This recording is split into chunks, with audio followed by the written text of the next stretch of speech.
A lot of people come to me and say, Layla, I'm stuck. I'm feeling like I don't know what to do to move forward. Every time someone says that to me, what I tell them is that you replace the word stuck with scared. I want to talk about the top 3 tactics that I've used in my own life, as well as deployed with many people that I've worked with to help them overcome fear and get unstuck. What is fear? If we want to overcome something or manage it, we need to understand what it is. Fear is an emotion caused by the thought that something is a danger, a threat, or possibly going to be able to harm us. It's an emotion. Fear is not a fact. Fear is actually just fake news pretending to be a threat. Every time that I notice something pops up in my head and I'm like, ooh, that's a scary thought, I say to myself, that's my brain playing fake news. The reason that fear is such a tricky thing is because the more we try to avoid fear, which is the natural inclination of humans, the greater the fear becomes. What we're doing is we're teaching our brain that it is a danger or a threat. People have a fear of something, it starts out really small, and then they avoid that thing, and over time, the fear gets bigger because of their avoidance of it. It's literally natural consequence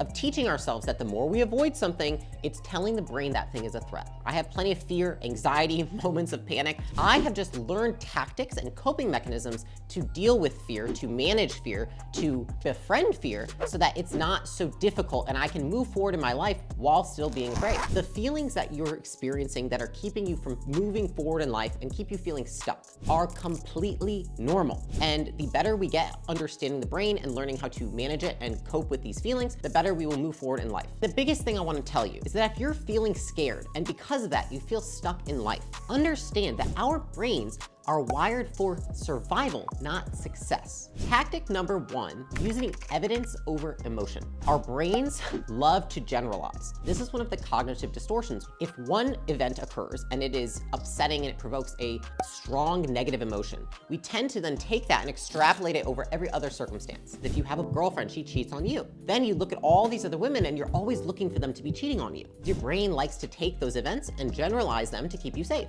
So when the brain is overgeneralizing, what it's typically doing is it's building up an argument. If it were a lawyer, it would be building a case for why all of these experiences are negative and why you should avoid them. This is called disqualifying the positive. It's something our brains are very good at. Instead, the way that you can overcome this and you can manage it is by qualifying the positive, by literally writing down all the evidence and all the reasons why your brain is wrong. The first time I learned how to use this was about 3 years ago. I had a panic attack, and I had it when I was by myself thinking about all these things I had to do. I had a speaking event coming up. I had an event that I was going to run. I had a presentation I had to make. I think I had 2 other presentations I need to memorize. And I remember sitting there feeling just incredibly overwhelmed. And then a state of panic just washed over me. And I had a full-blown panic attack as the CEO of a $100 million company. I remember feeling terrified. I thought to myself, how can I be this person with all this success, with all these people that report to me, with all this responsibility, and still have panic attacks? I should have this shit under control. And I remember thinking that there's something wrong with me. It took me a while to realize what I needed to do to work through it, because the emotion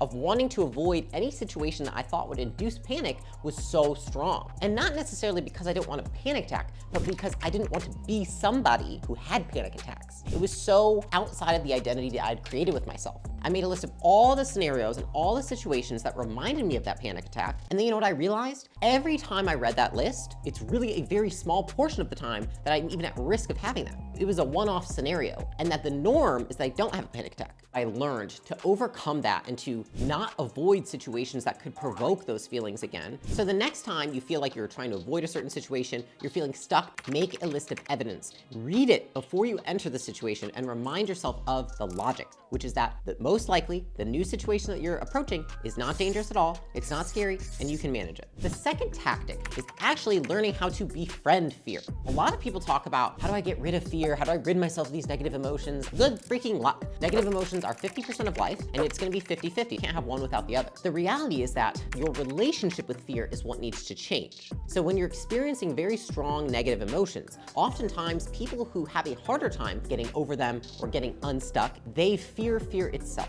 Or fear creates anxiety. Fear creates anger, frustration. Just the fact that fear is there and present in their life creates more fear or more anxiety. I have a friend who actually has a really great metaphor for this, which is she talks about how she always keeps fear in her purse. I haven't gotten over fear. I just keep fear in my purse. Sometimes he comes out to play, sometimes he doesn't. We never know, but it's okay if he does. Much of the reason that fear feels so bad is because we're trying to resist fear, and what we resist persists. If we accept fear, naturally, it will actually get smaller and it will feel also easier to move through. You wake up to feeling that kind of like a shot of cortisol in the morning, thinking a thought about something that's making you nervous or scared. If the first thing that you did, instead of trying to eliminate that feeling, was to say, oh, hey there, good to see you today. Guess I'm gonna be scared today, and that's okay. So what? I can still move forward and do things anyways because I have befriended fear. I can speak on stage while I'm feeling scared. I can go make a presentation while I'm feeling panic. If we learn to befriend fear, we're much more likely to take steps forward in our life. It's the attitude we have when fear arises that makes the biggest difference as to are we able to move through a situation that causes fear. And so even the way you speak of fear, stop saying that you're trying to eliminate fear. Stop saying you don't want to be scared. Start embracing it. Start looking at situations that might provoke fear and say, I would like to do that because I want to be scared. The more you try to eliminate the fear, the greater it becomes. The biggest way that I've used this in my life is when it comes to public speaking. A lot of people assume that just because I've run a big company and I've had a lot of responsibility that I might not get nervous at all when it comes to public speaking. The reality is I get insanely fucking nervous at public speaking. Most of the time before I walk up on stage, I feel like I'm gonna have a panic attack. My mouth goes dry, my hands get really sweaty, I start shaking. I don't even know if the words are gonna come out. Every time I feel that fear when I'm about to get on stage or am on stage, the first thought that comes to my mind is, oh, hey there, little friend. I know, it sounds insanely ridiculous and actually pretty stupid and kid-like, but it really helps. Guess you're gonna be here today. We can hold hands and I can speak while you're still here. I know it's ridiculous, but if you can bring some comedic relief into your brain when you're having those feelings, it's gonna help you move forward a lot easier than if you're trying to fight it. The next time you're trying to overcome fear or get unstuck,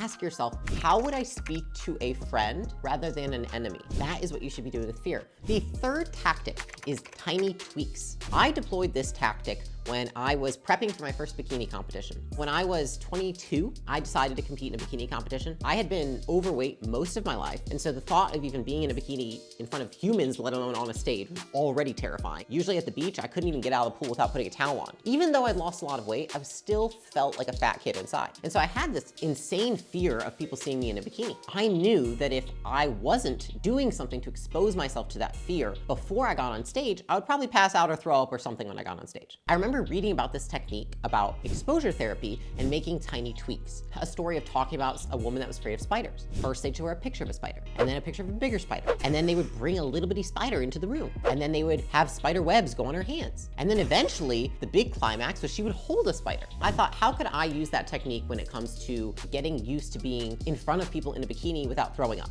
I started to, one, take pictures of my bikini, and then post them on social media, because I was like in fitness. Then I started to practice posing in a bikini at the gym, in a private room, so there weren't a lot of people that could see me. And then I started to do it in a public room where there were people who could see me. And then I started to ask people to come watch me. And then eventually when I got on stage, it wasn't that bad. Now, was I scared? For sure. But did I throw up? Did I panic? Did I pass out? No. A lot of people, they think this thing that I'm so scared of, it's so big and so scary, I don't know how to tackle it. You tackle it with tiny little steps. You could even write it down. If there's this huge thing you're scared of, what are the 10 steps that you could take before doing that big thing that would reduce your fear or help you manage it better, help you befriend that fear so that when you get to the big thing, it doesn't feel so bad. I want you guys to understand, fear is not something to be eliminated. Fear is something that we need to learn how to live with, and saying that we are stuck is often just a symptom of fear itself. So the next time you're feeling scared, try one of these tactics.